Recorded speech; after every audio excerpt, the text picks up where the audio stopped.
From Ground Zero Radio, this is Democracy Now! In Exile. The Negroponte nomination is really noteworthy because he is essentially a person whose background disqualifies him for the United Nations position, where he would have to uphold strong conditions on human rights, the very conditions that he systematically violated while ambassador to Honduras. The Senate prepares to confirm John Negroponte, death squad defender, as U.S. ambassador to the United Nations. 1 week after the attacks on the World Trade Center, South Asian and Arab activists plead for peace. It's so sad to see that the outcome of this terrorist attack has been to create more violence in our lives instead of more peace. What does it mean to retaliate? What does it mean to have a war on terrorism? What does it mean to have a war on terrorism when you're going to terrorize innocent people? All that and more coming up.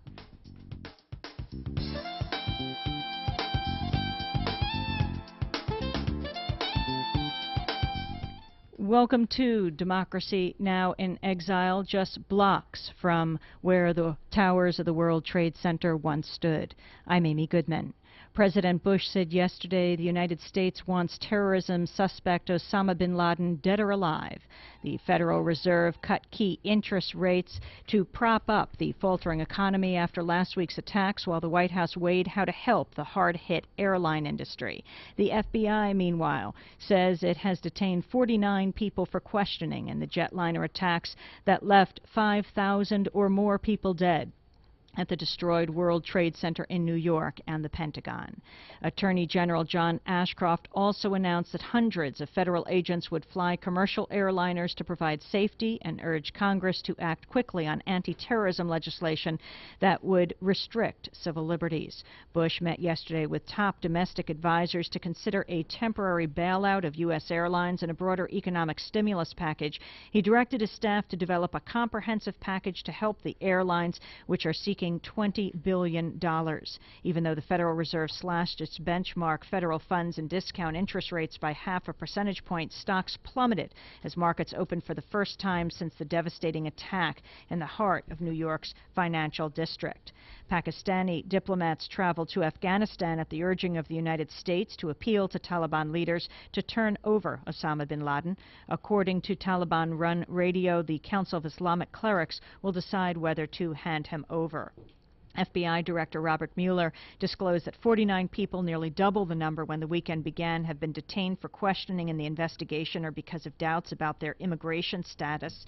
Ashcroft also directed the U.S. Marshals Service to assign more than 300 deputies to assist FBI field offices in the investigation, which has received 7,700 phone calls and 47,000 tips on the Internet. And the International Monetary Fund and World Bank announced they've canceled this year's annual meeting scheduled for late this month in Washington. A Grand Islamic Council in Afghanistan should decide the fate of Osama bin Laden, the prime suspect in last week's terror attacks in the United States, so says the Taliban's supreme leader. Hours later, the Taliban urged Afghans to prepare for war. The announcement by Mullah Muhammad Omar came after a Pakistani delegation met with him and delivered a blunt message to Afghanistan's Taliban rulers: hand over bin Laden or be hit by a punishing retaliatory strike from a U.S.-led international coalition. The Islamic Council Omar spoke about was scheduled to convene in Kabul, the capital, today. The Pakistani delegation, which came to Kabul after meeting with Omar in the southern Afghan city of Kandahar, stayed Monday night in hopes of influencing its ruling and possibly heading off a U.S. strike.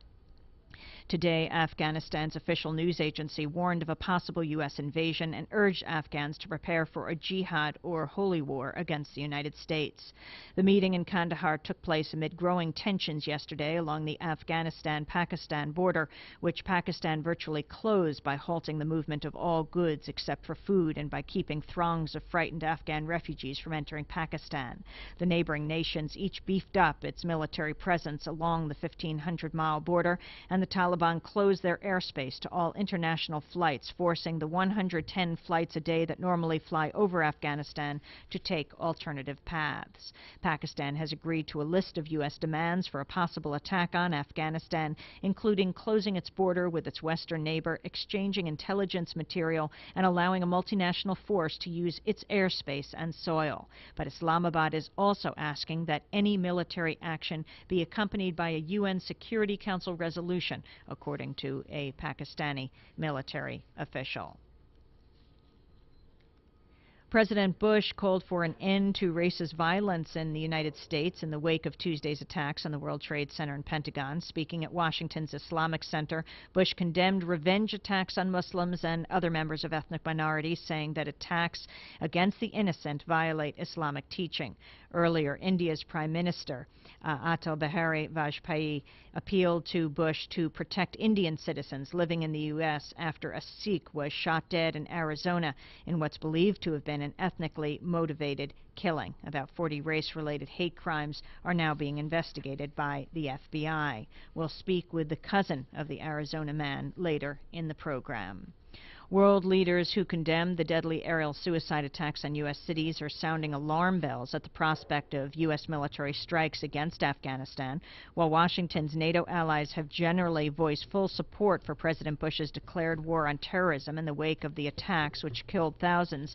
A growing number of states are raising their voices to urge caution. China said today any U.S. military action should avoid harming innocent people and should respect international law. Iranian Supreme Leader Ayatollah Ali Khamenei warned that punishing Afghanistan might cause a human catastrophe and could trigger more problems for the United States. And shares of military contractors rose yesterday, led by makers of military electronic systems, as investors bet on an increase in war spending following last week's attacks. Engineered Support Systems, Inc., Raytheon, and L3 Communications Holdings gained more than 20% each. Traditional names in the defense industry climbed as well, with Lockheed Martin, Northrop Grumman, and General Dynamics adding more than 10%. The analyst for SG Cowen said the terrorist attack on America is a major watershed event likely to bolster U.S. weapons spending, buttressing already solid earnings prospects for most defense contractors. He added, given the heightened perception of threat and eroding cyclical prospects, defense stocks appear positioned for a broad and vigorous trading upswing.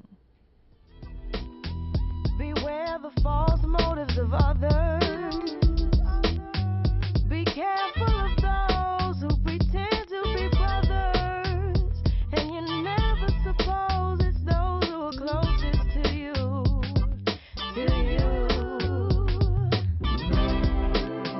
They say all the right things to gain their position. They use your kindness as their ammunition to shoot you down in the name of ambition. They do. Forgive them, Father, for they know not what they do.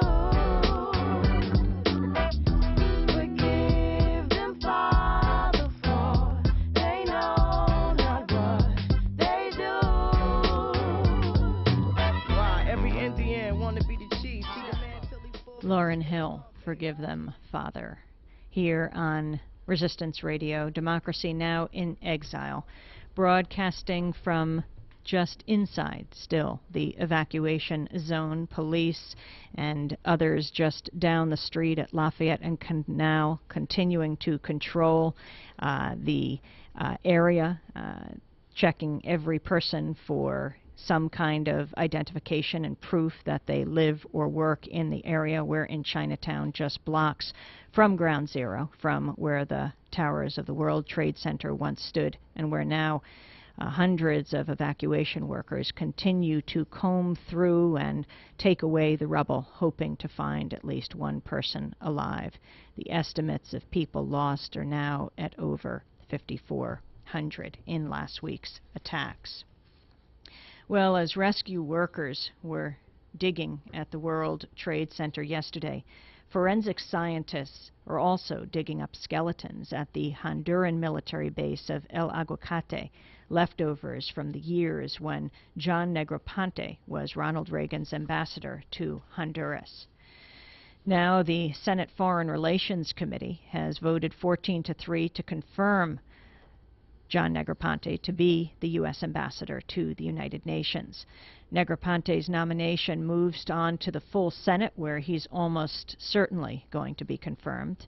Also confirming as the Bush administration, this comes as the Bush administration seeks to build an international coalition to support possible military action. Just a few weeks ago, however, Democratic senators were vowing to sharply question or even block Negroponte's nomination for reasons that have a lot to do with the current public debate about terrorism. We go now to Washington. Larry Burns is on the telephone with us. He's director of the Council on Hemispheric Affairs. Welcome to Democracy Now! Hi, Amy. It's good to have you with us. Well, can you talk about this turn of events? It seemed that of all of the nominations of President Bush, that possibly John Negroponte was going to be challenged. Well, I think that the one that always was earmarked for the major challenge was the Bush administration's selection for the Assistant Secretary of Inter-American Affairs, Otto Reich. Reich was always seen as carrying a lot of heavy baggage, and there were any number of statements about Reich made by the liberal wing on the Senate Foreign Relations Committee, less so on Negroponte, but in fact, when the vote came, Senator Wellstone, Senator Boxer, Senator Feingold voted against Negroponte. And all the liberals, Kerry of Massachusetts, Dodd of Connecticut, Leahy of Vermont, they all voted in favor of Negroponte. Part of the explanation probably was that we're in trouble right now. We have an international crisis. We need someone at the United Nations. We need a representative there. Negroponte has been nominated. It would take a long time to replace him, so let's vote for him. Now, there's no question that someone was needed at the United Nations, but the someone that we are sending is an absolutely disreputable figure, a man who for decades has presented himself as a seasoned veteran diplomat, very distinguished. In fact, he was a man who, you can't even say that he's an ideologue. He's essentially a cunning operator who identifies very closely with the administration of the day, which is perfectly correct, but then proceeds to go overboard in the zealotry of his service to that administration. And in the case of Honduras, what he did really was he came in, he found a country very similar to Laos and Cambodia in the early Indo-Chinese War period. In fact, Negroponte was an intelligence officer with the agency at that time in Vietnam. And anyway, he comes into Honduras, which is the one Central American country that had a relatively bucolic, historically, even more so than Costa Rica, it had a bucolic tradition. It had small land holdings, not these large haciendas, and it didn't have a tradition of military brutality or major human rights violations. He comes in 1981 as ambassador. That country, in no time, is transformed from being a kind of backwater area into being a hub. Eventually, he expanded the size of the U.S. embassy in Honduras 10 times. By the end of his ambassadorship in 1985, the embassy, the U.S. embassy in Tegucigalpa, had one of the largest deployment of CIA agents of any U.S. diplomatic establishment in the region. The Honduran army, led by Colonel Alvarez, was so corrupt, so heavily bribed through the U.S. embassy to cooperate with U.S. efforts to utilize Honduras as a staging ground and warehouse to field the Contra war against nearby Nicaragua, against the Sandinistas. That area of territory that was designated for use by the Contras became known as Contraland. And Colonel Alvarez eventually became the founder of the Battalion 316, which liquidated about 180 Hondurans who were viewed as opposing Honduras being used for this purpose. And these people were methodically killed at all times. Negroponte insisted he knew nothing about it. At the same time, there was an American priest, James Carney, who died in Honduras. What about his family's meetings with John Negroponte? Well, there's a very moving op-ed in the Miami Herald, I think it was yesterday, which talks about this, written by a priest, talks about Negroponte. Negroponte was his characteristic self in meeting with the families. He wanted to protect the image of the embassy and his own image, and he cautioned the relatives not to make too much of it because it would produce difficulties for those who were trying to help them. I mean, all this time, Father Carney, his body hadn't been found, and no one knew what had happened to him, and Negroponte obviously knew what had happened to him, but did not want to share this information with the family. Remember that Negroponte just didn't arrive in Honduras, and it was a problem with the briefing that was coming to him about conditions in Honduras. His predecessor, Jack Binns, who had been U.S. ambassador to Honduras right before Negroponte, had written a series of telexes to the State Department saying the human rights situation was rapidly deteriorating in Honduras, and that people had begun to be assassinated, and that this situation had been closely watched. Well, only a few weeks ago, I mean, after 20 years of, almost 20 years of disclosures about these things, of the declassification of documents, to show Negroponte's full being appraised of all of this, Negroponte, in a BBC interview, said, well, he didn't really know anything about it. He had forgotten much of what had taken place during that period. All of this he repeated at his confirmation hearing before the Senate Foreign Relations Committee. I mean, it was a classic stonewalling performance, and enough to enrage those who voted against him, the three senators who voted against him, but apparently not enough to enrage Senator Biden, the chairman, or Kerry, or Leahy, or Dodd. Now, they had asked the State Department to declassify the documents surrounding Negroponte's tenure as ambassador in Honduras. I don't know whether they read the documents. I certainly did. I mean, these are chilling documents showing Negroponte as being as deceiving the State Department in the traffic he was sending back from Honduras. That is, in one case, he spoke about 6 Salvadoran guerrillas who had been turned over to the Honduran military by the Salvadoran army, and that these 6 men had been killed. And the State Department had sent an urgent telex to Negroponte saying that this is very bad for the United States, these types of things happening. It's not good for the image of the war that's being fought down there.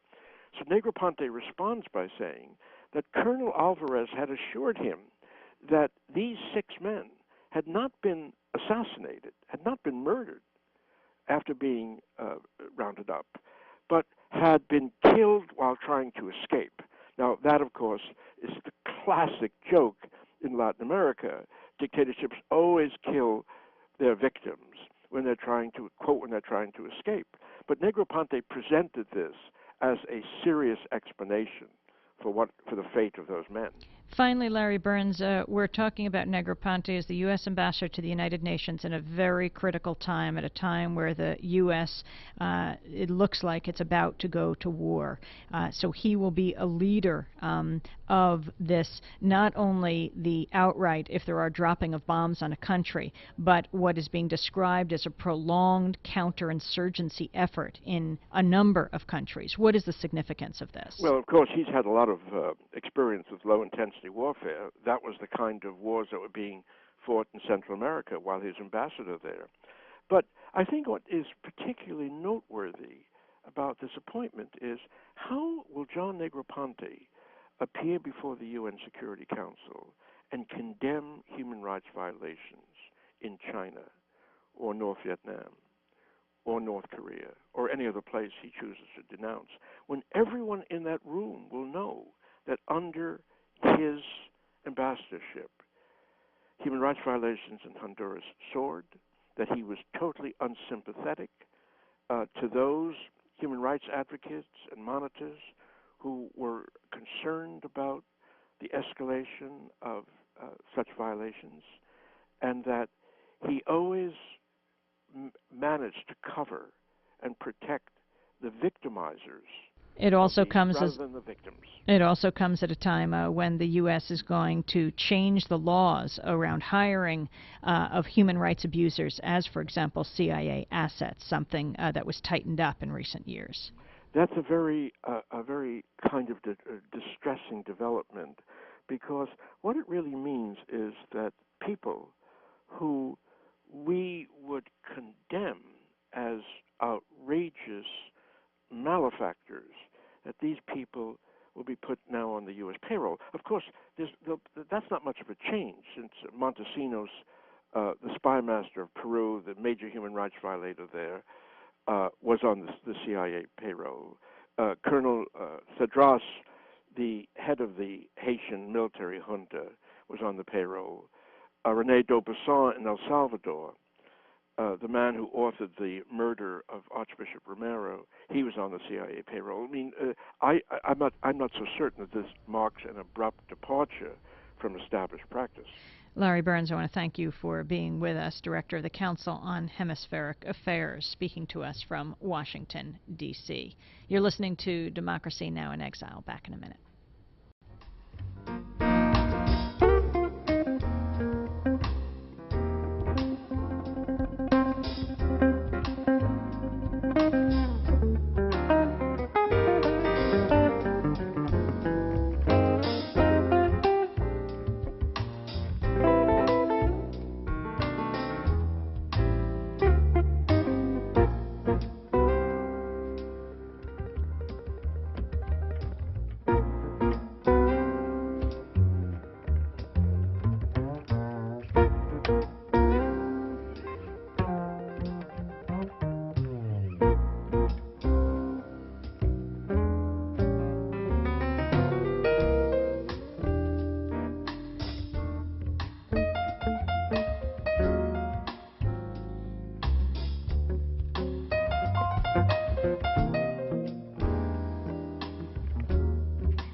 You are listening to Democracy Now! In Exile, broadcasting just outside the evacuation zone. Actually, the police escorted a number of us to work today as they're stopping us just down the block, and we are only blocks away from where the World Trade Center once stood. I'm Amy Goodman, and it looks like one of the residents of the area, Reverend Billy of the Church of Radical Forgiveness, has just come by the firehouse where we're broadcasting from, Engine Company 31, to give us a blessing.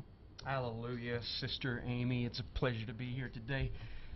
Let's offer up a little blessing. I want to address the God or goddess, we'll just call this being something or other, beyond, up beyond the swooshes and arches and swastikas and flags and all the religious symbols, up above and beyond all of that. I just want to catch something again that was happening. It was happening a few days ago. I want to ask for it to come back again. We got this gift from the thousands of folks who died a week ago. We got this gift. They all went to their cell phones and they called their loved ones. And maybe some of them got answering machines, but some of them got their loved ones. And they said, I love you. I'm glad I lived this life with you. I love you. And then they were doing this at the very last moment in the jets and in the towers as the fire licked and as the explosion exploded, and then it came to us. It was a gift we got, and we started saying I love you to each other. We started calling up each other on the phones and on the emails, and there were all these I love yous. I'm safe. How are you? You come home and there'd be 15 of them on your answering machine. I'm safe. How are you? I love you. All these more I love yous than we ever had in New York. Going around and around. I love you. I love you. People looking each other in the eyes, slowing down, hugging, right on the streets in broad daylight. Complete change for us. Public space, complete change. We're not even looking at advertising anymore. We're looking at each other. I love you. I love you. And now something's happening. Now all these I love yous, they're starting to go down a little bit. We're starting to honk the horns. We're starting to swear at each other again. The I kill yous are coming back. I kill you. I kill you. The Jerry Falwells are coming back. The people who said that God said this should happen, and that somehow those people deserve to die somehow, because we're all gay and we're all feminists and we're all abortionists and so forth. The Jerry Falwells and the Pat Robertsons, they're the same people, exactly the same people. They're doing a duet. They're harmonizing with Osama bin Laden. They're the same folks. The I kill yous are starting to replace the I love yous. The I kill yous are coming back, and well, this something or other, God goddess, that I want to reach out to. I want to ask that the I love yous come back somehow. Let's get those I love yous back again. Let's not be embarrassed. Let's not let that pass by. Let's look each other in the eye. Peace. Give peace a chance. I love you, Sister Amy.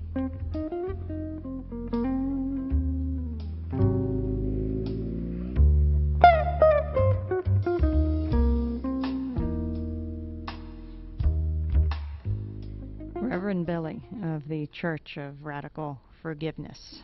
And speaking of hate, Muslim Americans have been the targets of a wave of racist hate crimes over the past week, as well as Arab Americans and anyone who looks different from those who are engaged in this. In Mesa, Arizona, Balbir Singh Sodhi, a Sikh, was shot and killed outside his gas station Saturday for no other apparent reason, Maricopa County Attorney Rick Romley said, than that he was dark-skinned and wore a turban. He owns a gas station in Mesa in Phoenix City, in Phoenix Metro City. This is and he was standing outside. the cousin of the man who was killed, Frank Balbir Singh Sodhi. He is Adam Singh, and he was speaking with Dennis Bernstein of Pacifica station KPFA yesterday to talk about what happened to his cousin in Arizona. He owns a gas station in Mesa in Phoenix City, in Phoenix Metro City, and he was standing outside and supervising some landscaping work when a red pickup truck came and a guy just rolled down the window a few inches and shot him 3 times. He didn't even have to come out of his truck, and he just slowed down, shot 3 times, and sped away. And he fell down. This is what we have come to know, that he fell down, and that was it. And he died at the spot. He died on the spot. Now, do you have any idea why your cousin was shot? Did he know this man? Was there any connection to the man? Was there a fight? Well, my cousin did not work there alone. He was always with somebody else. And what we have come to know, that he did not know this man but he had received some kind of threats, or because it's a gas station, a lot of people come there every day, and also when everybody knows that he'll be there from this to this shift, it is very difficult to remember who comes in. But on the other hand, if somebody is looking for him, they positively know that he will be there at that time. Now, I want to first of all say that I'm very sorry for your loss and your family's loss. I know this was a cousin. He had 3 children, and this is a very upsetting situation. Could you describe how he looks? Is he a Sikh, and do you believe that it may have been something to do with the way that he looks, dressed something like Osama bin Laden, that may have caused this man to come up and kill your cousin? Well, his appearance has almost, everything to do with this hate crime. He is a Sikh. He wears turban, and he has full-grown beard. And since media has been showing Laden on the TV all the times, and this guy is also wearing a turban and has a flowing beard, so people just are mistaken by this, his identity, and that's why somebody just picked him up.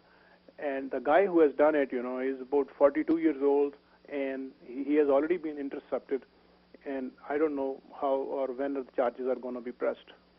The police are saying that they are not convinced that this was a hate crime, but you and the family feels very strongly that this was a crime having to do with just the way your cousin looks. The reason for that is if it is classified as a hate crime, then it is a federal case, and police must have their own convictions to make it a federal case or it's a state case. And conviction in a federal case is much more severe, and it's difficult to revert. And on the other hand, if somebody gets into a homicide or some other case, then it's a different ball game, and person can be out on the street very soon. So looks like they are just taking sides, with the person. We're speaking with Adam Singh. He is the cousin of Babir Singh Sodhe. Mr. Sodhe was shot at work on Saturday in Phoenix, Arizona, at a gas station by a man who pulled up in a truck and, I guess, opened fire with 3 shots at close range. First of all, tell us how the family is doing. Are people troubled? Are they thinking maybe they have to leave town? I'm wondering what's going on there.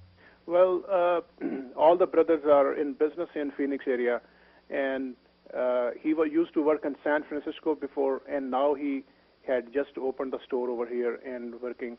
And let me remind you, he was very popular in his neighborhood, and the day it happened, we were only 10 or 15 families over there at the scene, but there were more than 50 families of that neighborhood of local Americans who were there to support and to pay their tribute to him. And they were all with candles, and we left, but they were still there, And they said that they're going to be here for quite some time because they dealt with him every day. He was a very nice man, and not even a single person in that huge neighborhood did speak high of him. And I'm wondering how you're feeling, what the feeling is in the community now based on this shooting. Are people living in fear? Are they staying inside their houses? Are they troubled that there might be another shooting? We are not taking it very lightly, but but I would like to remind everybody that we are ready to forget and forgive about all this, and we live here in peace. We want everybody to live in peace. If anybody disobeys the law or there are any charges against anybody, we would positively, whether it's from our community or any other community, they must be taken up by the police. But nobody should be targeted what anybody looks like. That's very un-American. We love this country, and we are equally pained by the happenings, whatever happened in Washington and in New York. And we are equally pained, as other Americans. But they should not say or feel that we have no feelings about it. That's Adam Singh, and he is the cousin of Balbir Singh Sodhi, who is a Sikh man shot and killed at his gas station on Saturday. Adam Singh was interviewed by KPFA producer, Flashpoint's host, Dennis Bernstein in Berkeley, California.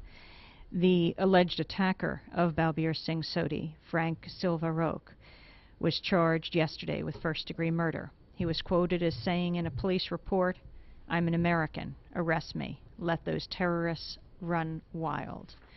Yesterday alone, a bomb exploded at the Islamic Center of San Diego. Incendiary devices were thrown on the roof of the Nation of Islam Mosque in Austin, Texas. A man drove his car through the entrance of Ohio's largest mosque.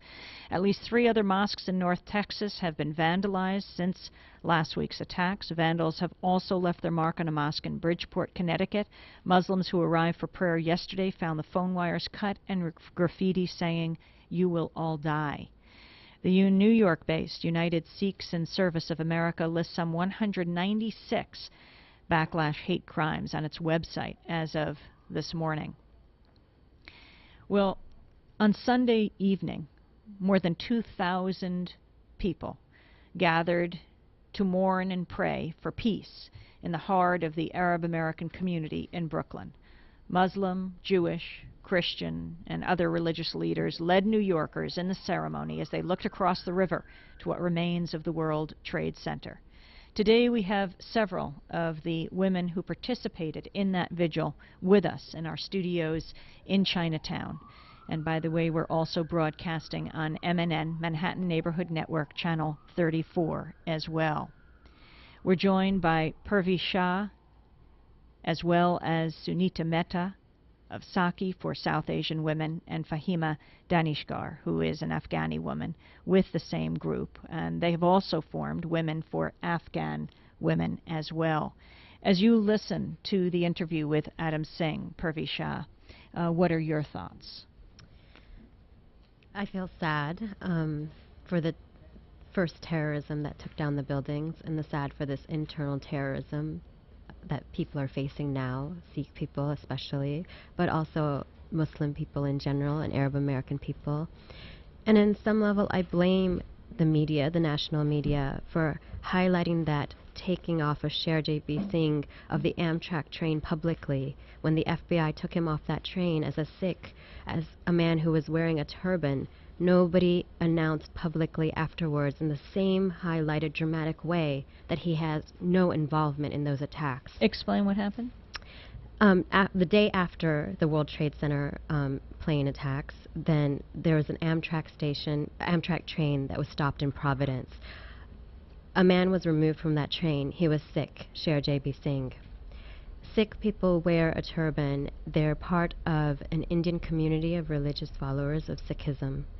They are in no way related to Osama bin Laden. However, this visual image has propelled American ignorance and hate crimes against Sikh people across the nation. And the media, I feel like, had a responsibility to make the distinctions clear, to let people know what Sikh people look like, how they are not related to Osama followers. No mention of that was publicly made. And I feel like that has propelled these attacks. It has legitimized, because of what the FBI has done, it has legitimized in some ways people's anger. And of course people are angry, and that's a normal form of grief.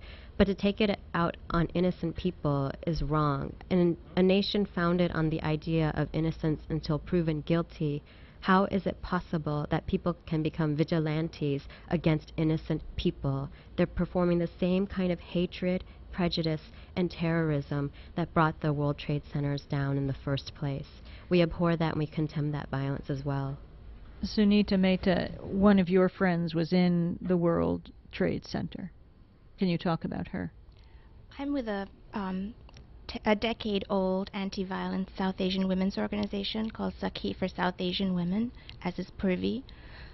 One of our very long-time dedicated volunteers, Swarna Chalasani, who worked with countless battered women from our community, empowering them to seek justice for themselves and agency in their own lives, was in World Trade Center second building, 94th floor. Her family holds hope that they will still find her, and we're looking for her. We're talking in Sakhi about setting up a scholarship fund for economic justice for battered women from our community in her name. We're going to break for station to identify themselves, and then we'll come back with our guests and also speak with Fahima Daneshgar, who is from Afghanistan, came here more than a decade ago with her family, but deeply concerned about what could possibly happen there in the next few days. You are listening to Democracy Now! In Exile. We'll be back in a minute.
You are listening to Democracy Now! In Exile, Ground Zero Radio. It's been 1 week since the attacks on the World Trade Center and the Pentagon.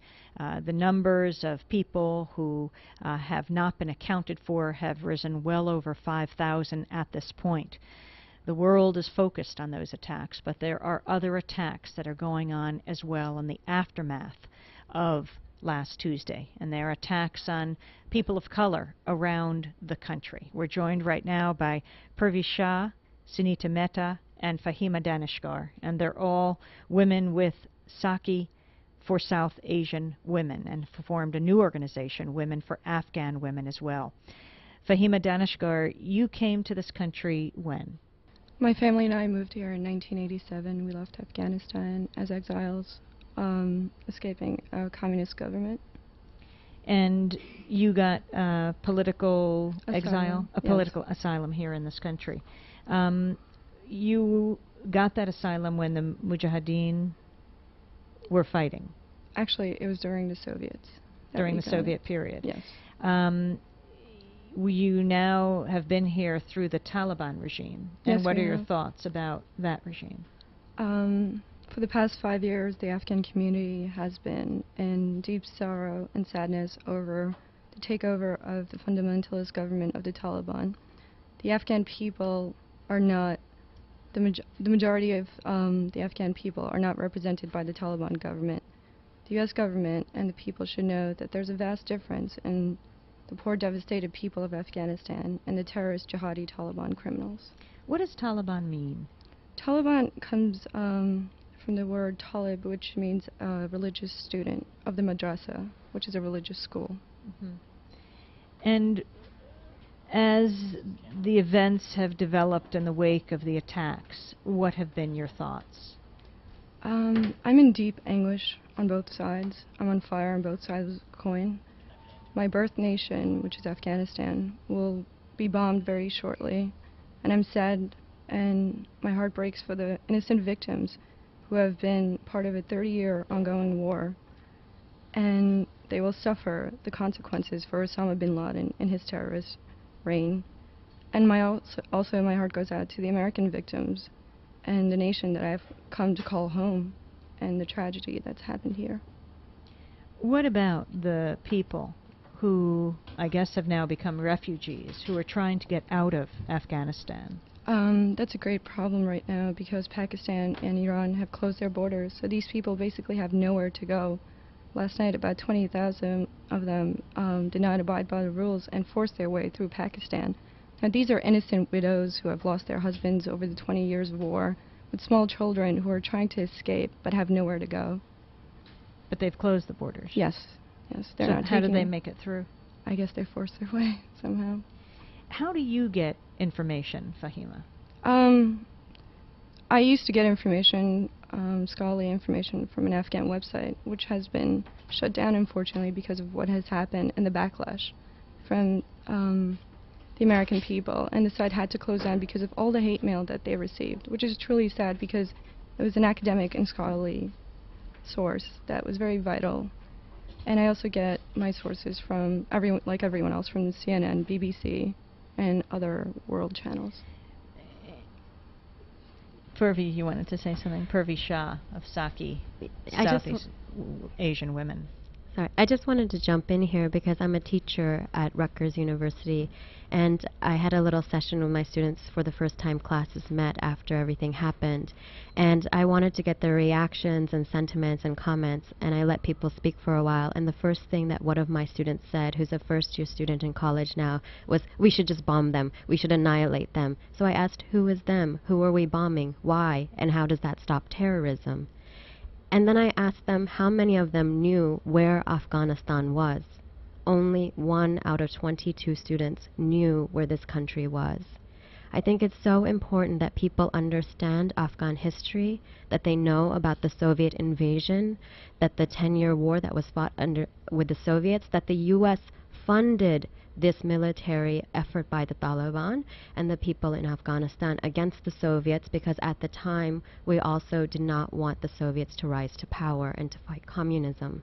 I think it's so important that people understand the history of U.S. involvement in Afghanistan and what is happening now, and how the Taliban is a government that has hijacked the rights from the people, and that the regular people, the everyday citizens of Afghanistan, are in no way reflective of the people who rule that country. I mean, just 2 weeks ago, we heard of those reports of a boat found at the outskirts of Australia, full of Afghan refugees. I think all of those issues, that history, are so important to consider when we think about what it means to bomb Afghanistan. And we were just reporting that the U.S. government a few months ago gave $40 million to the Taliban regime, not to mention in the past week going through the extensive history that the U.S. CIA has had in the training of specifically Osama bin Laden and others who came to Afghanistan to fight the Soviets. Now, I assume the Soviets are going to be sharing, ironically enough, intelligence with the U.S. CIA and how to deal with the people that the U.S. trained to fight the Soviets. Exactly, and the irony, the sad irony here, is that the Soviets lost. And it brings us back to the fundamental question, how do we fight terrorism? I'm sure we are all united in the idea that we want national security, that terrorism is wrong, but there are some very basic questions that people need to ask, such as, what defines a terrorist? How do we fight terrorism? What does it mean to have peace and justice in the world? And those are the kind of questions that I feel very few of our government leaders are asking. Purvi Shah with Sakhi for South Asian Women. What does Sakhi mean? Sakhi means woman friend in a number of South Asian languages. At the vigil on Sunday night, very dramatic vigil of thousands of people who went through the heart of the Arab American business community on Atlantic Avenue in Brooklyn, and then walked down to the promenade, and there a religious service was held. The shofar was blown today, the first day of Rosh Hashanah, the holiest day of the Jewish year. Muslim clerics were there, as well as Christian ministers. Sunita Mehta, you sang a Hindu prayer, and I was wondering if you could share it with us today. It was the Gayatri Mantra, and I was moved to sing it because every faith seemed to be represented, but the Hindu faith, and the prayer itself is a prayer to God to remove obstructions to good, and also to give us foresight to act wisely. And I intended the prayer to all communities, all countries involved in this world disaster, including India. I shall sing it. Om Om Bhur-bhuvasva Om Bhur-tatsavitur-varenyam Vargo Devasya Dhimahi Dhiyo Yona Prachodaya Om Shanti Shanti Shanti. I want to say something about innocence. I keep hearing America has lost its innocence. In our women's organizations that we represent, we've been working domestically here on violence against women, and we've been working in innocence. We're South Asian women from India, Pakistan, Bangladesh, all the South Asian nations, and we've been working together without much consciousness of the difference between us. And in the wake of this huge world disaster, what I'm finding, that I'm realizing, is that we too were innocent of the complex histories of our nations back home. We're on the verge of war. We're in America. We grieve for the people who died here in America, but we're also immigrants. Our members are afraid to come out in their dress, in their brown skins. We have families in those very countries that might be bombed. We are all one, and we do pray for peace. That's why I'm here today. One of the people who walked in the vigil was Rabina Niaz, another member of your group, and she's from Pakistan. And she talked about how Sunday was the first day she had come out in her traditional dress, because she had been afraid until then, and she wanted to, by example, give other people permission to, or show solidarity with them in expressing who they were and saying, at this time, it's funny, almost as Reverend Billy was saying, as people are saying, I love you, let's stress that part, and not the I hate you and I will kill you, which is what we're moving into with the saber rattling that is going on right now. We've heard a lot now about the crackdown on civil liberties that's going to take place. You've talked about the vigilantism. We heard Adam Singh talk about his cousin who was killed. But then you have the actual authorities who are taking the Sikh man off the plane in Providence, Rhode Island. And now we're hearing about CAP, computer-assisted profiling, which they're talking about for planes and for air travel. Computer-assisted profiling. I was watching people talk about on television. They were saying, yes, of course, it's going to involve ethnicity. In fact, this morning, as we passed the checkpoint where the police were, I became particularly concerned because our guests, all people of color, how you were particularly the ethnic profile that is now being used and justified. What are your thoughts about that, Sunita? I have an Afghan woman friend who's blonde and has very light eyes, and it's very ironic that I have faced more shouts from people in trucks and cars on the street than she has. But I have to say that walking here today, I needed to find Lafayette Street, and the white policeman who helped me find it put his arm around me, made sure I was safe, walked me to it, and even guessed the perfume I was wearing. New York is an amazing place, and a lot of my friends are talking, and family are talking about leaving here. And I walked through Union Square yesterday, looking at all the candlelight vigils, the memorial that's set up there, and I remember the CNN documentary by Saira Shah that was aired recently, and Saira Shah went to the home of her father, the mountain home of her father and her family that she left as a child, and it's rubble now, and it used to be pleasure gardens for vacationing Afghans. And I looked around Union Square and I wondered if it's possible that Union Square will be rubble, and it seems more possible than it was a week or two ago. And it was very symbolic to me that I looked for Gandhiji, that's usually standing in the middle of Union Square, and he's not there.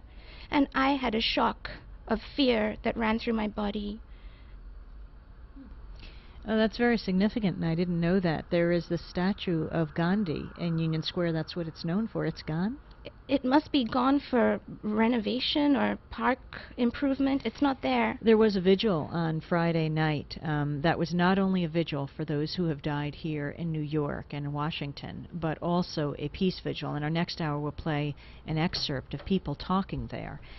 There has not been as much emphasis on the media. In fact, probably we could say almost none, and certainly with the pundits and the media experts and the generals that are brought out, we are not seeing or hearing from peace activists. Your thoughts on that, Purvi Shah? Well, I think it's so significant that there was only one representative, Barbara Lee, who voted against going to war, the resolution. And she stated in her commentary that she didn't understand how this action would lead to peace or how it would stop terrorism. And also, I wanted to point out that during the services for Father Michael Judge, the firefighter chaplain that died in the World Trade Center, there was a firefighter on the street when asked by a journalist to talk about his feelings and comments. He said, Father Michael Judge would have asked us to forgive the people who did this. He would certainly not have wanted us to bomb innocent people or countries. There was also a survivor on TV, the wife of a victim of somebody who worked in Windows on the World, the restaurant in the World Trade Center, who said, my husband was a very philosophical person. He would have not thought that resorting to war would have led to anything good. He would not have wanted people to, in his name, launch attacks on other people.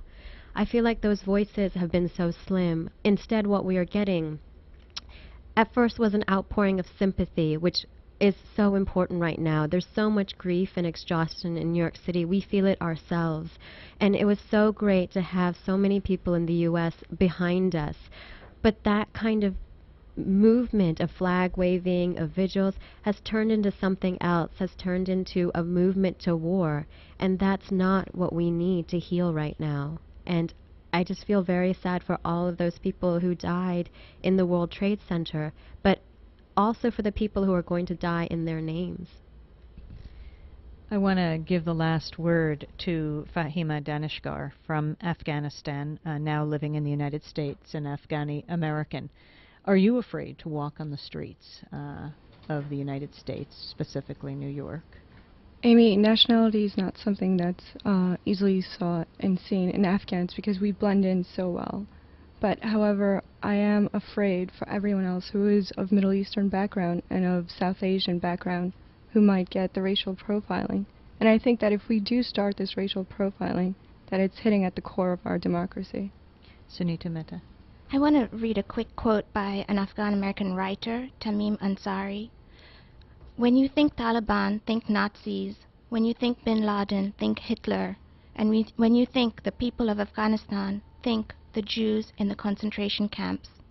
It's not only that the Afghan people had nothing to do with this atrocity, they were the first victims. I'd like to end just saying that the victims of the first bombing will be women and children who are not allowed to leave their homes in that country.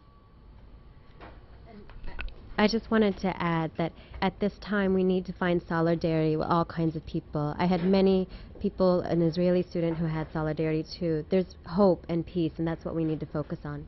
Purvi Shah, Fahima Danishgar, and Sunita Mehta, I want to thank you for being with us, Saki, for South Asian women. And that does it for this program. In our next hour, those staying with us, we'll talk about India-Pakistan nuclear politics, and we're going to talk about the War Powers Act. Democracy Now! In Exile is produced by Chris Abrams, Brad Simpson, Miranda Kennedy, Anthony Sloan, our music maestro and engineer, Errol Maitland at WBIX.org, and Reem Kathuda. Chase Pearson, Tony Riddle, Rick Youngers, John Alpert, Keiko Tsuno, thank you so much. Thank you to Pacifica stations, especially KPFA and KFCF in Fresno, and of course all the affiliates. We are Pacifica, broadcasting from DCTV in Exile from the embattled studios of WBAI. I'm Amy Goodman.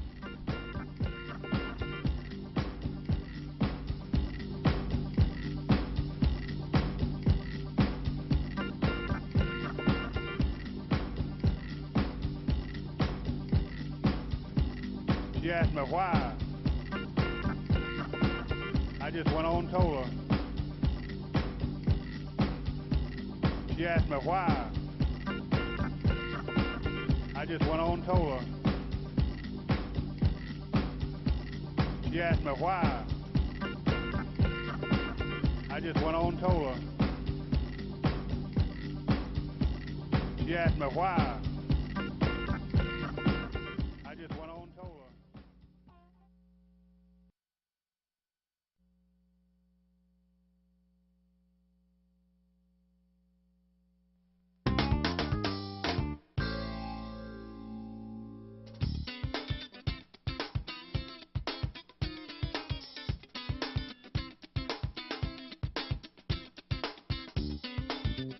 From Ground Zero Radio, this is Democracy Now! In Exile. In the first couple of days, the Indian government, the Hindu right-wing government, was trying to use this to forward its own anti-Pakistan, anti-Muslim agenda. But fortunately, over these last couple of days, there's been growing opposition to that in India, both from the left parties, from opinion makers in the newspapers, and from a broader public, which really has its heart going out to the victims of what happened on September 11th, but who do not want to see India embroiled in any sort of a terrorist war, further sowing the seeds of more terrorist attacks. The Bush administration's march to war inflames relations with nuclear-armed India and Pakistan and Muslims throughout the region, and authorizing war, how Congress wrote the Bush administration a blank check to wage war against terrorism. All that and more coming up.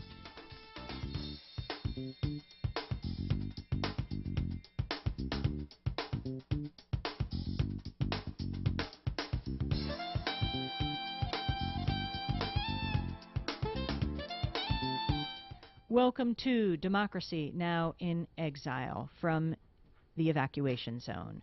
President Bush said yesterday the United States wants Osama bin Laden dead or alive.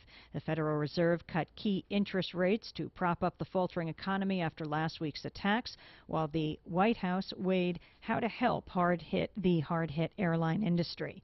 The FBI, meanwhile, says it's detained 49 people for questioning in the jetliner attacks that left 5,000 or more dead at the destroyed World Trade Center and the Pentagon.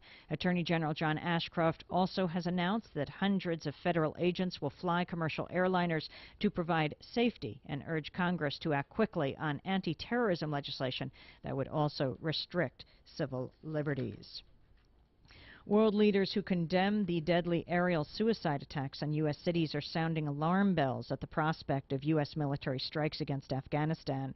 While Washington's NATO allies have generally voiced full support for President Bush's declared war on terrorism in the wake of the attacks, which killed thousands, a growing number of states are raising their voices to urge caution.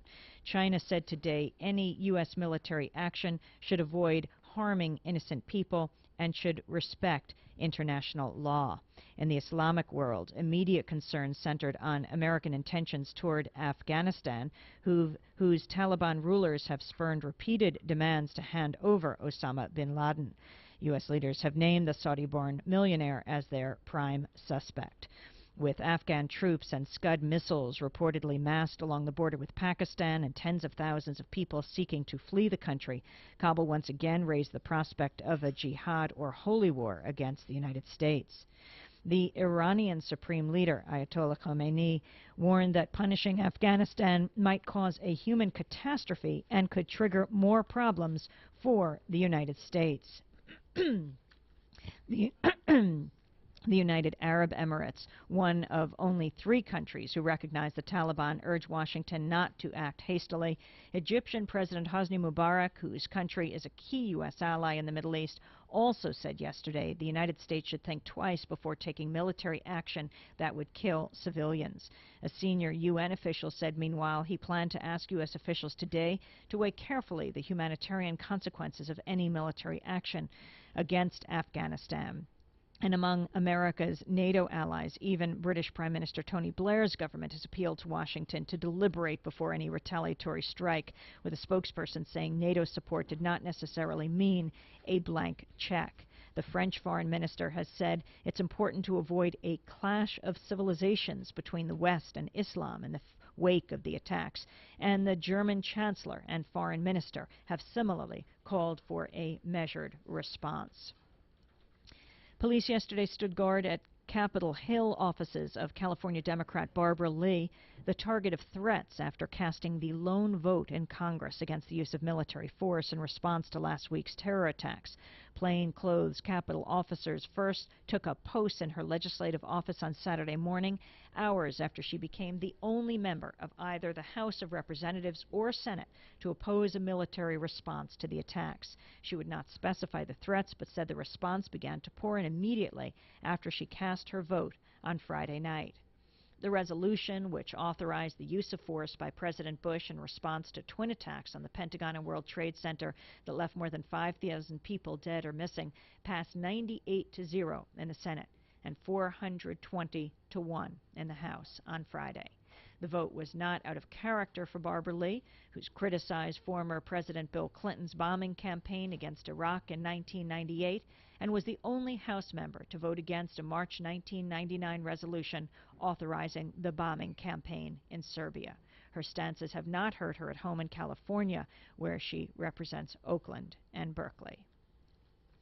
Israeli troops killed 2 Palestinians in clashes overnight, and Israeli tanks demolished offices housing a European-funded project to build a seaport in the Gaza Strip. The latest violence overshadowed new U.S.-led efforts to persuade Israel and the Palestinians to hold truce talks aimed at ending nearly a year of bloodshed, in which more than 700 people have been killed. The Popular Front for the Liberation of Palestine said one of its members was killed and another was wounded while attacking Israeli soldiers with explosives near the West Bank city of Nablus. Before dawn on Tuesday, Israeli tanks rolled into a Palestinian-ruled part of the Gaza Strip and flattened a series of one-story structures housing 80 administrative offices used for a seaport construction project. The project south of Gaza City is funded by the French and Dutch governments, international lending institutions, and the Palestinian Authority, and is considered a key symbol of Palestinian aspirations for statehood. With his nomination hopelessly blocked, former Ohio environmental official Donald Shregardis has withdrawn his name from consideration to head the Environmental Protection Agency's Enforcement Office. Shregardis, a former EPA regional office official and director of the Ohio Environmental Protection Agency, drew sharp criticism from Democrats and environmental groups concerned that the Bush administration is making efforts to weaken the EPA's enforcement operations. A coalition of public interest groups from across the political spectrum has formed to try to stop Congress and the Bush administration from rushing to enact counterterrorism measures before considering their effect on Americans' privacy and civil rights. Tentatively named In Defense of Freedom, the group is concerned about everything from expanded electronic surveillance measures sought by the Justice Department to possible ethnic profiling in the wake of the last week attacks. Various coalition members stressed yesterday they want vigorous investigation and prosecution of the terrorists and effective tools for law enforcement to minimize the risks of future attacks. But the group was galvanized by Thursday's late-night action in the Senate, which passed on a voice vote several counterterrorism measures as an attachment to the regular appropriations bill for the Commerce, State, and Justice Departments. Normally, such amendments would be the subject of separate hearings. Everybody say stop the war. Nah, nah, nah, nah. Don't put it off another day. All we got to do is listen. Build peace or tear. Don't throw another life away. Listen to me now. Why don't we take our cue not from the politicians and the television commentators and the generals who think in the old ways and who really think in terms of meeting violence with violence.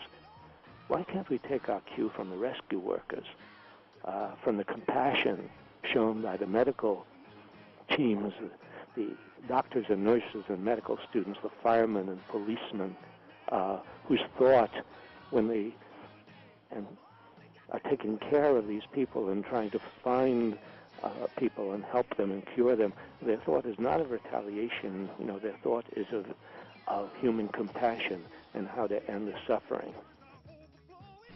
I purposely want to stand next to Muslims and Christians and Jews and members of all other faiths for one simple reason: because terrorism does not want us to stand together. And therefore, the most effective response here is that we of different faiths stand together. We do not want to become the evil that we condemn, and I think that's a really beautiful way to put it.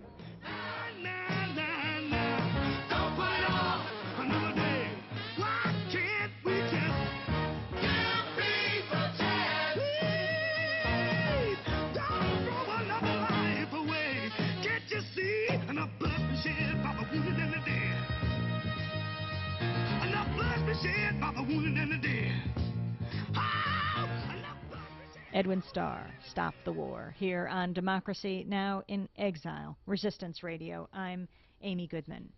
When 3 airplanes crashed into the World Trade Center and the Pentagon last week, headlines around the country screamed that New York, the United States, the world would never be the same.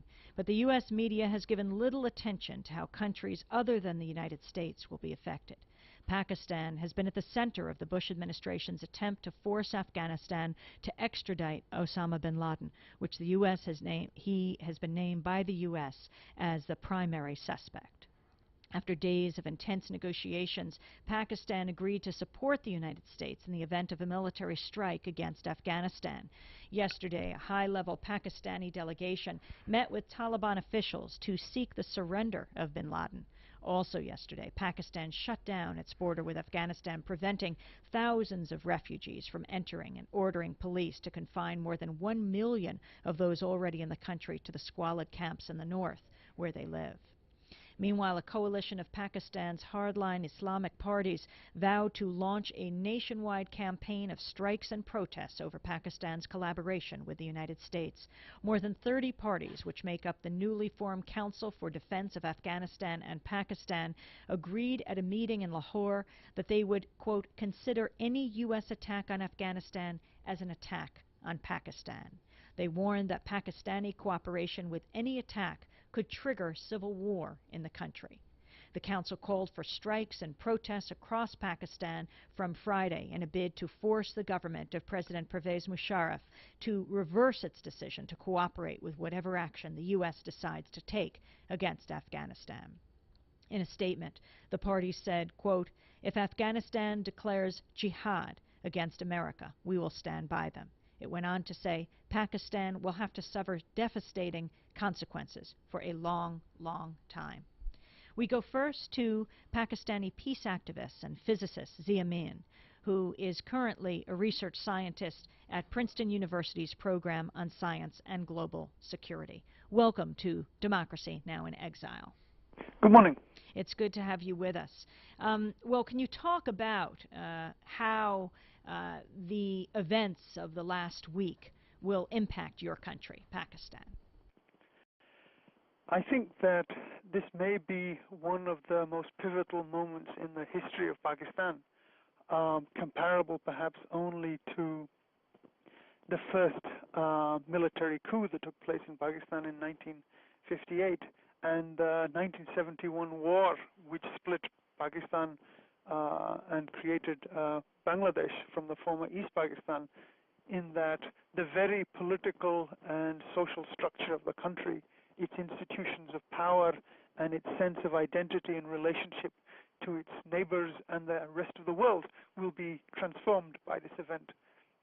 Because for the past several decades, Pakistan has been struggling to orient itself and shape its society, given its underdevelopment, given its hostility towards India, given its role in the Cold War as a U.S. ally, all of which have left terrible legacies in all its institutions and have led to widespread poverty among its people.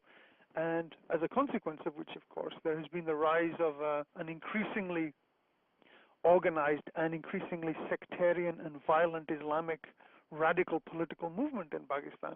And so all of this now has come to bear on one moment in one crisis. And potentially it could be the undoing of Pakistan. Can you talk about the relationship between Pakistan and Afghanistan and India? For going back to the early 1970s, Pakistan has tried to establish a compliant, if not friendly, government in Afghanistan. because it's important to remember that Pakistan borders on one side with Iran, which it's had uncomfortable relations with for a very long time. On the other side is India, with which it has fought 3 wars, and the other border it shares is with Afghanistan. And during the early 1970s, there were efforts to create a larger Afghan national identity, which would include parts of the people living in northern Pakistan, a Pashtun identity in a Pashtun state that would encompass Afghanistan, and as I said, parts of northern Pakistan. So seeing that threat, Pakistan tried to intervene in Afghan domestic politics to create a friendly state that wouldn't undermine Pakistan's state. Now, as part of that, it started to support all kinds of radical groups within Afghanistan who did not have an ethnic basis for their politics, but a religious basis for their politics, who would see that Afghanistan and Pakistan are both Muslim countries, etc., and therefore there would be no territorial reorganization. With the coming of the Cold War, through the Second Cold War and the Soviet invasion of Afghanistan, and the U.S. efforts to fight a proxy war against the Soviets there, Pakistan pitched in as a way of trying to help shape the future of Afghanistan and put in power a government that would be friendly. Eventually, with the Soviets being defeated, we've had Pakistan support the Taliban, many of whose leaders were actually trained in religious seminaries in Pakistan and have close personal and political ties to religious groups and religious movements in Pakistan. And the Pakistani military actively supported the rise to power of the Taliban. And, most people don't understand how dependent the Taliban were and remain on Pakistan.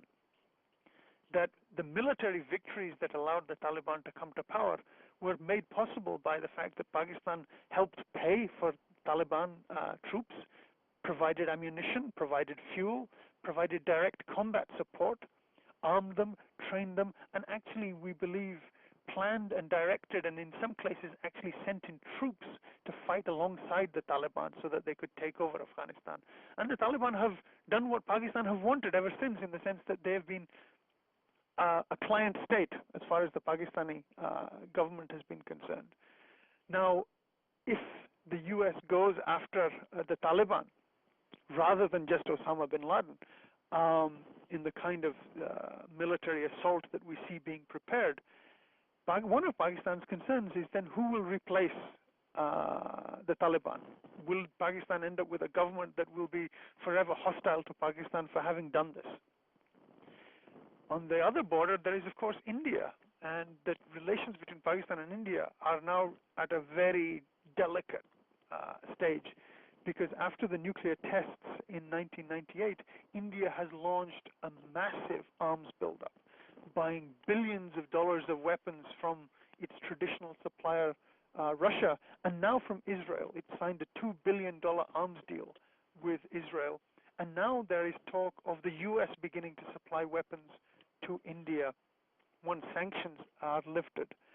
Now, Pakistan sees itself being left behind in that competition because of the ban on arms sales to Pakistan and its larger economic crisis. And so it has turned over the recent years increasingly to supporting Islamic militants to fight India in Kashmir. So there is this dependency that Pakistan has on Islamic militants to fight this war against India. And so the limits on the Musharraf government in Pakistan on how severely it can crack down on Islamic militancy in Pakistan as a way of supporting the U.S.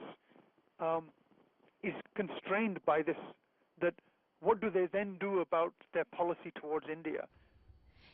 They can see no solution to this except asking the U.S. to intervene on Pakistan's side and help push forward some kind of negotiating process with India on Kashmir.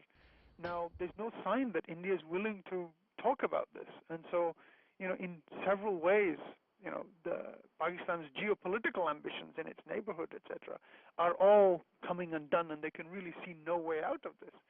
And I think many people fear that a consequence of this will be not just civil unrest in Pakistan organized by Islamic militants, as you described, but also a crisis crisis for Pakistani foreign and military policy, which may crack the institutions of the armed forces and others.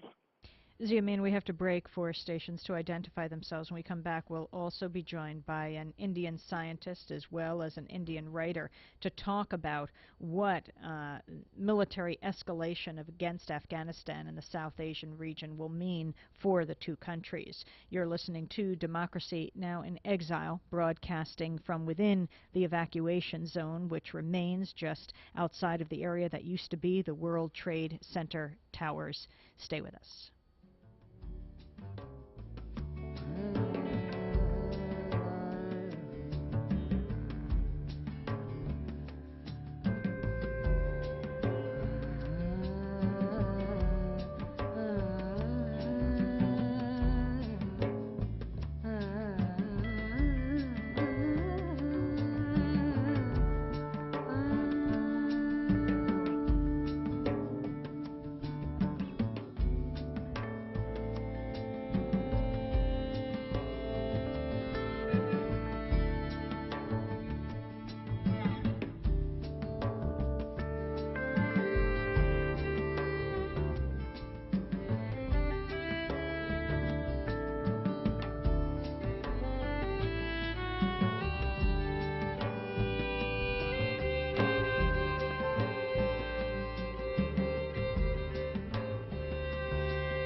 You're listening to Democracy Now! In Exile, Resistance Radio, Ground Zero Radio, broadcasting just blocks from where evacuation workers continue their very slow, grueling work as we move now into the second week. This is exactly 1 week after the attacks on the World Trade Center, as we watched in horror, some people live, some people on television, as one after another of the two World Trade Center towers collapsed, people leaping from them or falling, and now more than 5,000 people unaccounted for. In the last days, no live people have been pulled from the wreckage, and it's even difficult to find the bodies. But the emergency workers continue there as the smoke continues to linger over all of southern Manhattan, where we're broadcasting from right now. We're talking about what this attack means for South Asia, because that seems to be the focus of what could be a second attack, and that is the U.S. government possibly bombing Afghanistan, and not clear what would happen with Pakistan and India. Our guest on the telephone is Ziamin. He is a physicist at Princeton University, a Pakistani peace activist. We're also joined in studio by Aniruddha Das, who is a professor of neurobiology at Columbia University, and also co-producer of Asia Pacific Forum on New York Pacifica station WBAI. Welcome to Democracy Now! Thank you very much, Amy, and thank you for continuing this excellent work where WBAI itself is failing us. Well, thanks for coming over to the studios in Exile. And Praveen Swami on the line with us as a writer with the Indian magazine Frontline joins us from New Delhi. Welcome to Democracy Now! In Exile, Praveen Swami. Thank you for having me. Well, we're talking about going from Pakistan to Pakistan-Indian relations. Praveen Swami, in New Delhi right now, the response to the attacks and now their aftermath. The official response has been to desperately seek some kind of American support for what India sees as its cause in Jammu and Kashmir and so on. The Hindu nationalist BJP government here sees enormous opportunity in this for a couple of reasons. The first is that this whole demonization of Islam that has gone on in the wake of these attacks very much feed into the Hindu right's own agenda in India, that Muslims are enemies of civilization, that Muslims threaten India's security, and now this fiction is being peddled that the West, is going to pitch in on India's side. There's been a quite extraordinary sort of reversal of India's historic position on this also, that it doesn't want external intervention in its policy by the Indian Foreign Minister Jaswant Singh and by its Home Minister L.K. Advani, offering the use of Indian soil for U.S. military action in potential U.S. military action in Afghanistan. That's something India has traditionally resisted. The only heartening thing about the situation, of course, is I don't see a lot of people terribly excited by this. The government today tried to organize a 2-minute, moment of silence across the country in support, in solidarity with the victims of the New York bombings. That didn't become an occasion for Muslim bashing or anything of the kind to happen, which is a heartening thing. And let's talk about the history of India-Pakistan. Zia Amin just touched on it, the two countries winning their independence from Britain in 1947, but never winning peace. In a continuation of its colonial policy of dividing Hindus and Muslims, Britain was instrumental in creating two countries, a Muslim Pakistan and a secular India. At partition, millions of people moved across the newly formed border. Up to 2 million are believed to have been killed in riots. How does that shape politics today, Aniruddha Das? Unfortunately, in many ways, partly because of the internal dynamics of both Pakistan and India, the issue of Kashmir and the issue of Hindu-Muslim and India-Pakistan relations has come to be the dominant driving force in the foreign relations of these two countries.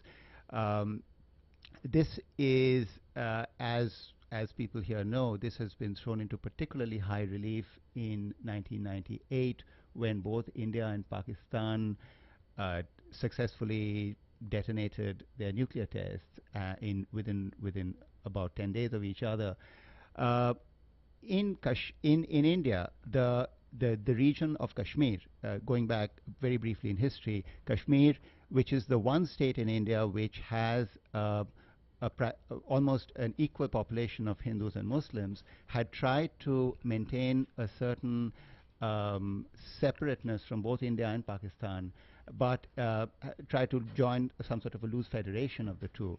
There was supposed to be a UN-mandated referendum for Kashmir to decide whether it wanted to join India or Pakistan. That referendum was never really allowed by India, and tensions in that state have continued to define the tensions between India and Pakistan.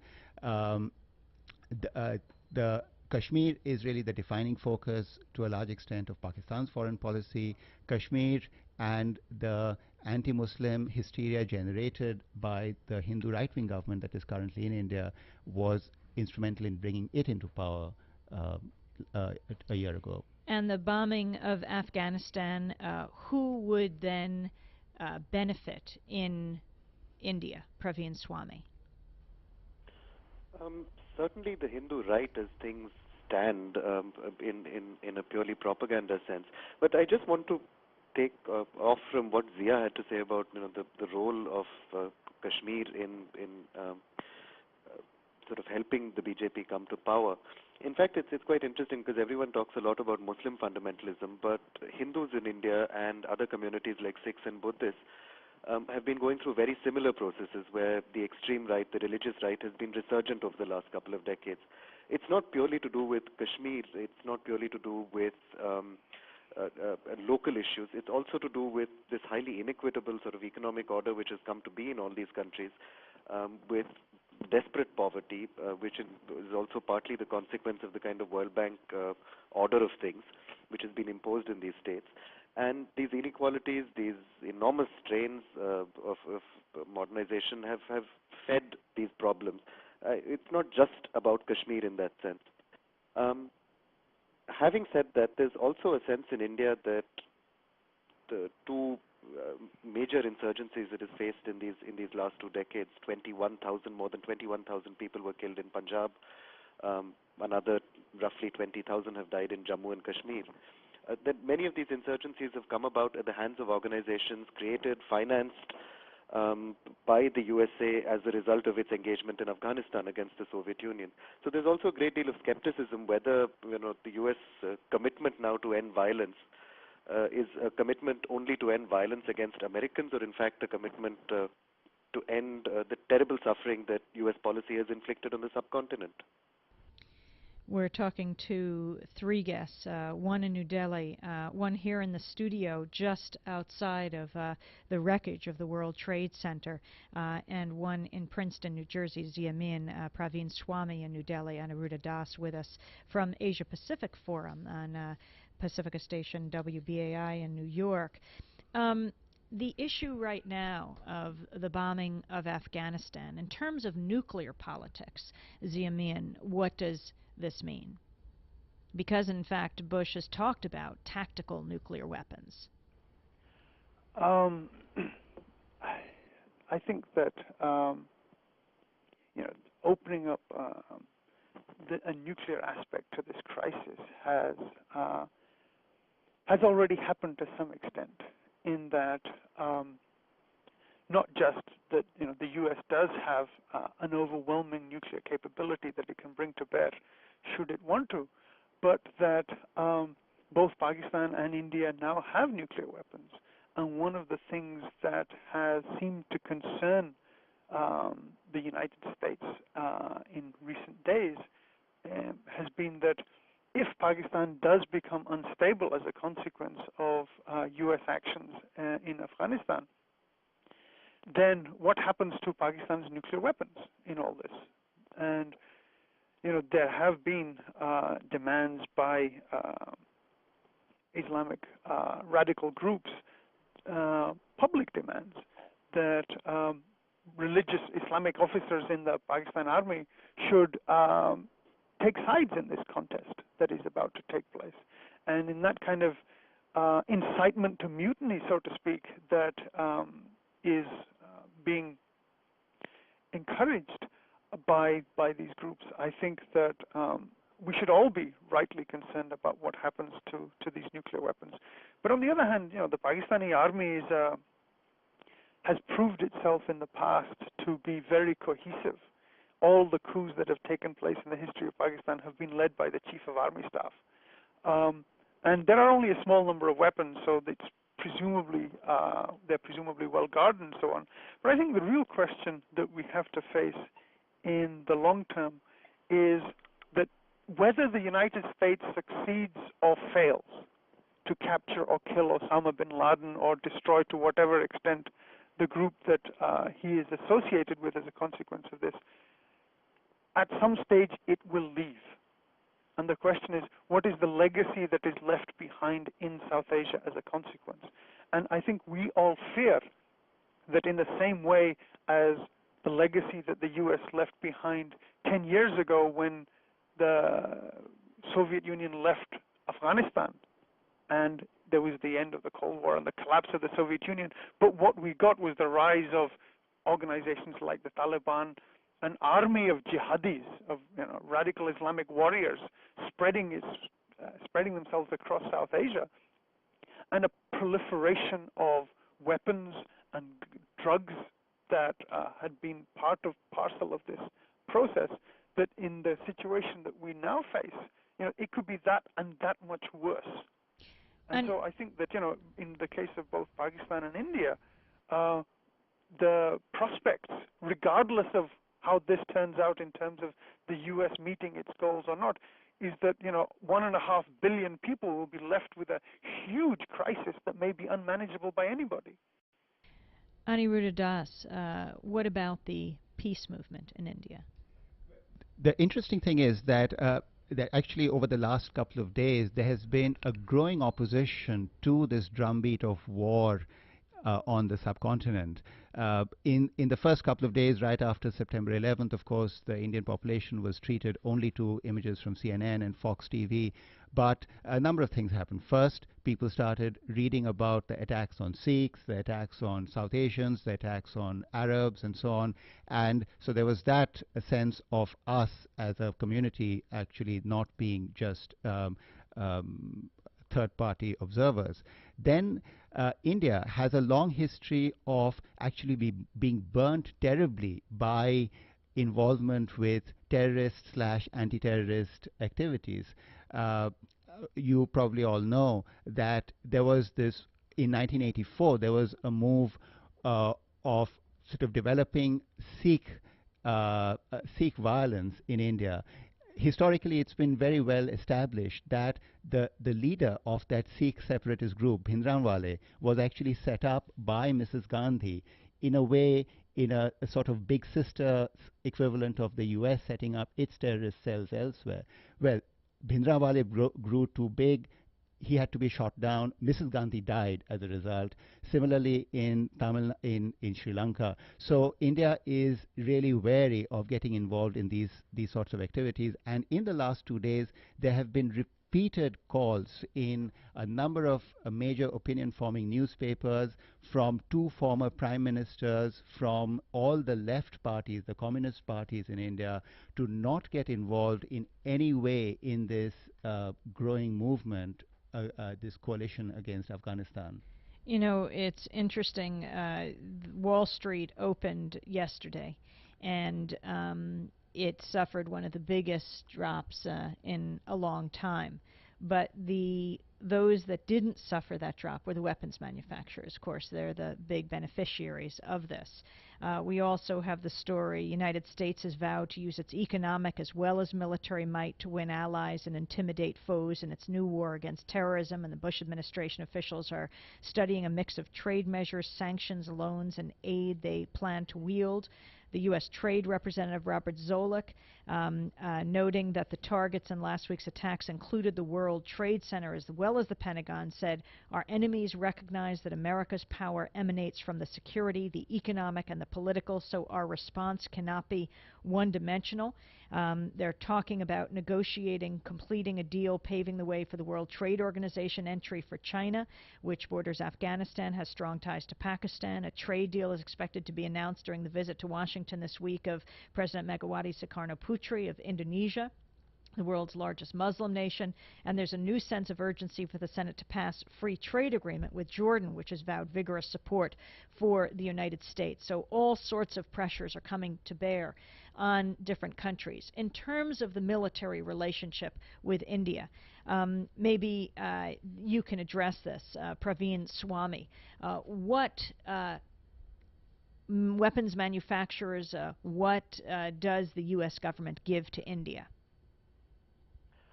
The scale of U.S. support to the Indian military hasn't been very, very large until fairly recently. India traditionally sourced much of its military hardware from the former Soviet Union and has continued to buy the bulk of its equipment from Russia. There's been, however, an evolving relationship over recent years where the current government, the BJP government in New Delhi, has been seeking a more active relationship with both the United States and Israel. There's quite complicated terrain. A few years ago, when the U.S. had sought to deploy limited numbers of personnel in the hunt for a group of tourists kidnapped by the Harkat-ul-Ansar in Jammu and Kashmir, a very senior Indian Army official in charge of Jammu and Kashmir had at the time threatened to put in his papers rather than have foreign troops on Indian soil. If in the course of this operation it actually comes to American troops being stationed in India, I suspect there will be an enormous amount of popular resistance to something of this kind coming about. Certainly nobody on the political spectrum other than the BJP, which is a minority government, which is allied with a number of less ideologically committed parties, nobody but the BJP would support such an outcome. Would you like to add something to that, Aniruddha Das? Well, another very interesting aspect to it is that India has been trying to ingratiate itself with the U.S. economic establishment. Again, the right-wing Hindu government, which came into power on this very strong nationalist platform, has been remarkable in the way it has opened up India to foreign investment. Enron is one of the biggest companies involved in India. Of course, Ken Lay, who heads it up, is one of the closest allies of President Bush. Correct. Supporters. And the very ironic thing there is that the right-wing government came into the state of Maharashtra, that is the state of which Bombay is the capital, criticizing the previous Congress government because of the poor terms under which it had allowed Enron to come in, meaning terms which were deleterious to India. Well, surprisingly, or rather not surprisingly, as soon as the right-wing government came in, it renegotiated terms and gave terms which were even worse for India, in terms such as that Enron would be supported even though the cost of its power is 3 times the cost of the power generated by the state electricity board, that all the power that is unused would be paid for by the state, and the state was willing to use all of its resources. Every single state resource, excluding the defense, could be opened up for the use of Enron for its economic potential losses. So these are the sorts of economic reasons why the U.S. has been so willing to suddenly see in India a new friend on the subcontinent. In the conference on racism, which just recently finished in Durban, India and the U.S. made interesting bedfellows. India has a long-standing problem of untouchability, the caste problem, where a large segment, of almost 25 to 30% of the population, is essentially completely outside the margins of society, suppressed in a systematic way, the Dalits, the untouchables. Well, the U.S. supported India in its demand that Dalits not be brought into the issue at Durban. India supported the U.S. in its demands that questions of reparations and question of Zionism equals racism not be brought into the conference either. Well, very amusingly, Richard Armitage was visiting India just around that time, and and his position now is as the Secretary of for Asian Affairs, I believe, and right after the conference, Christina Roca on just before the conference, sorry, on August 27, Christina Roca, who is the Undersecretary of State for South Asia, announced that they were going to suggest to Congress that Congress withdraw the military sanctions that had been imposed on India in 1998, right after the nuclear tests.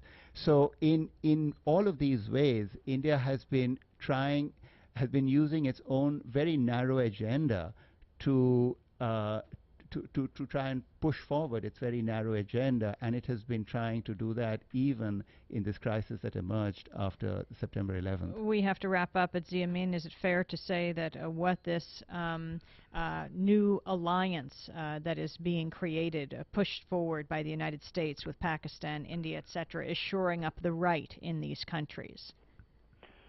It's shoring up the right, I think, but it is going to, at the same time, create extraordinarily greater polarization in these societies, and the dynamic will be one that will serve the organizational agendas of especially radical Islamic groups in Pakistan.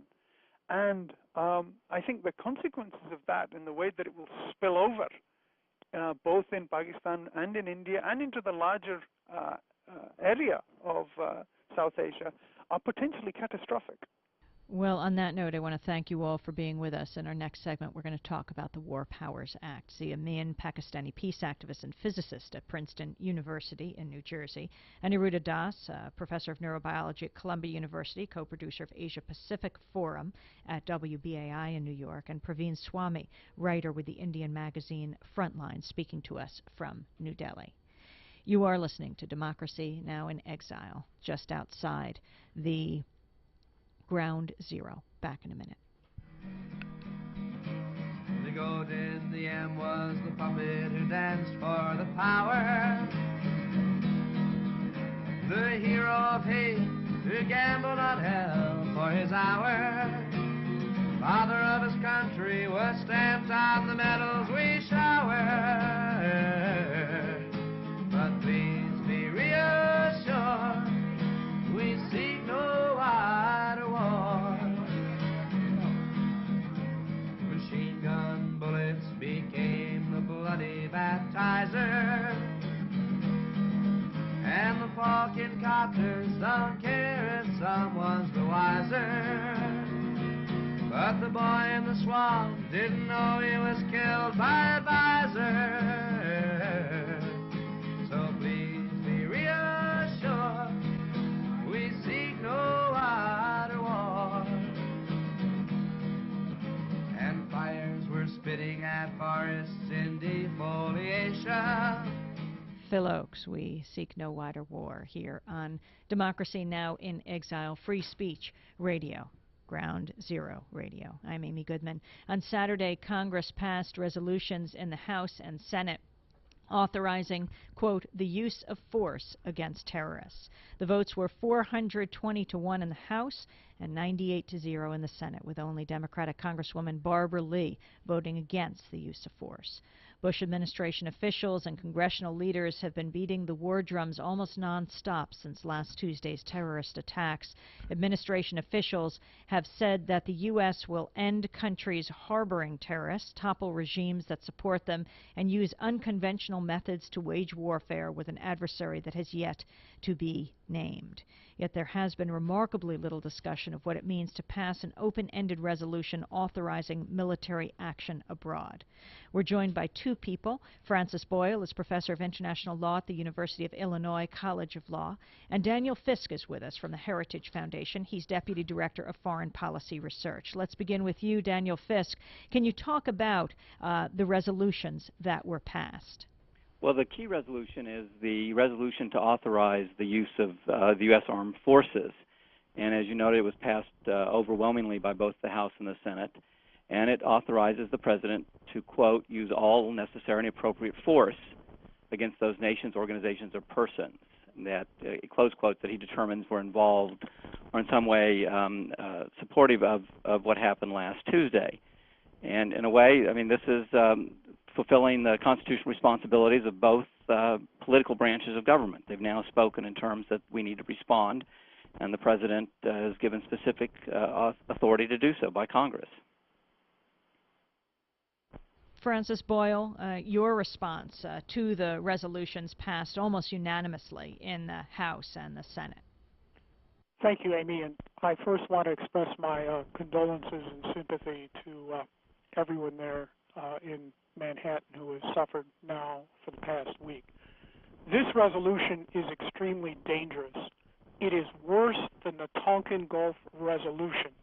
It basically says to the President he can wage warfare against anyone he wants to all over the world in his own judgment and without producing really any facts at all for the American people to examine. The second point I want to make is that so far President Bush has no authorization from the United Nations Security Council to engage in acts of warfare against anyone. And unless and until he receives such authorization, any acts of warfare would be simply outright illegal aggression. And here I want to contrast this with the behavior of his father during the Gulf War. Not that I approved of the Gulf War, as I think many of your listeners know, but his father first went to the Security Council in December of 1990 and got a resolution from the Security Council authorizing UN member states to take, quote, all necessary means, unquote, to expel Iraq from Kuwait. He then took that Security Council resolution to Congress to get a War Powers Resolution authorization that was very narrowly tailored to authorize the President to use military force to expel Iraq from Kuwait.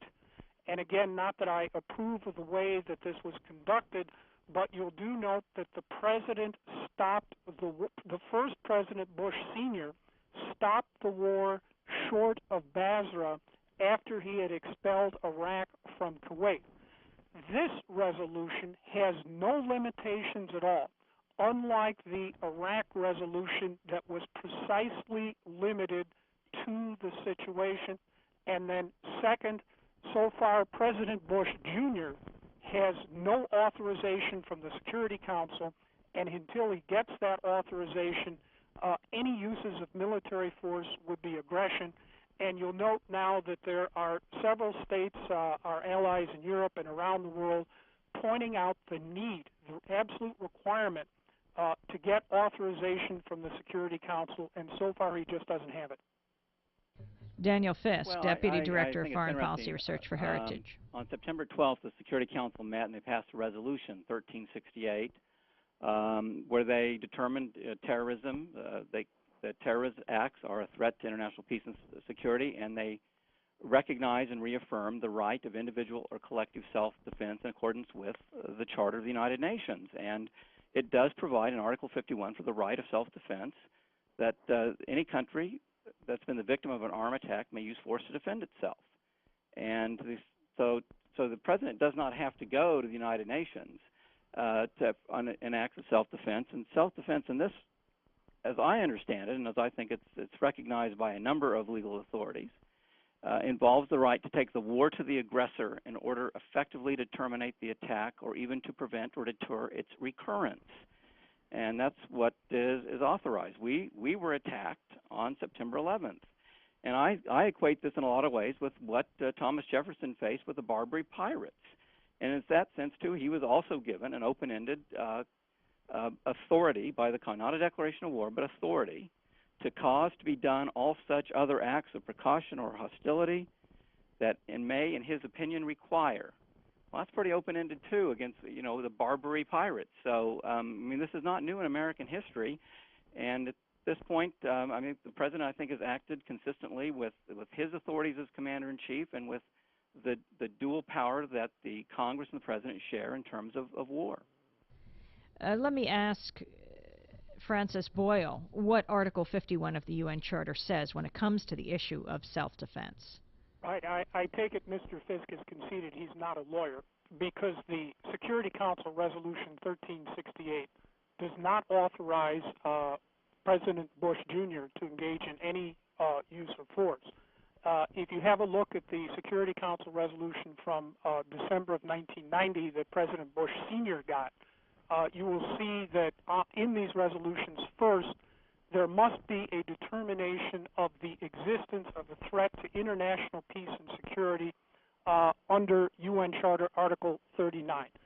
Second, the Security Council must specifically state that it is acting under Chapter 7 of the United Nations Charter.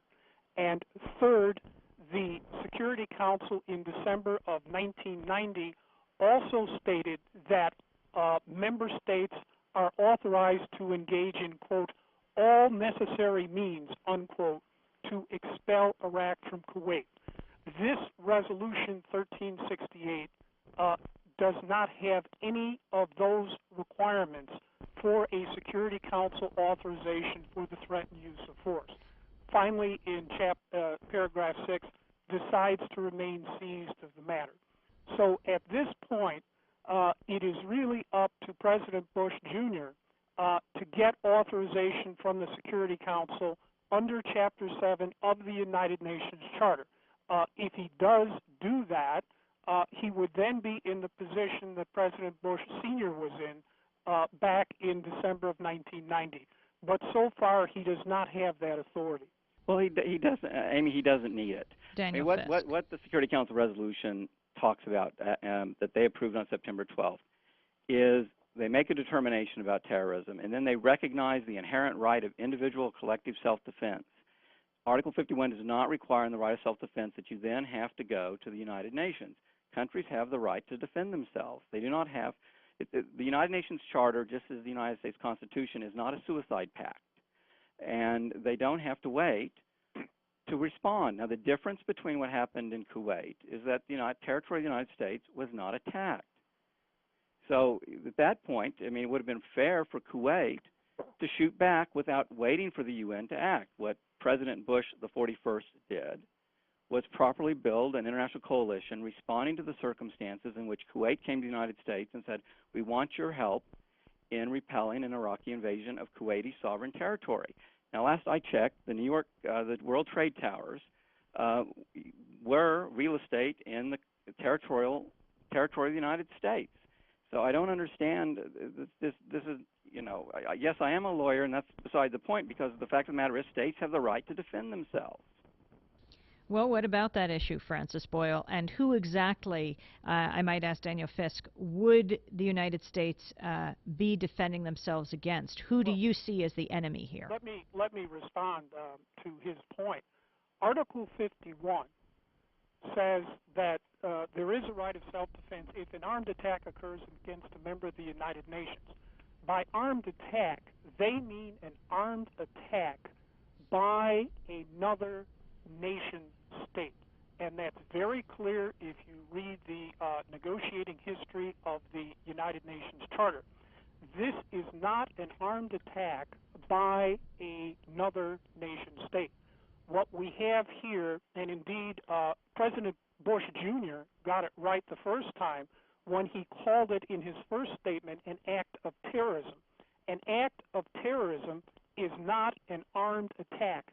It is not an act of war under international law, under Article 51 of the United Nations Charter. Daniel Fisk, who do... Unfortunately, we saw an escalation of the rhetoric where apparently, as part of a propaganda maneuver, the Bush administration began to use the language of Pearl Harbor, irresponsibly calling this an act of war, which it is not. It is an act of terrorism.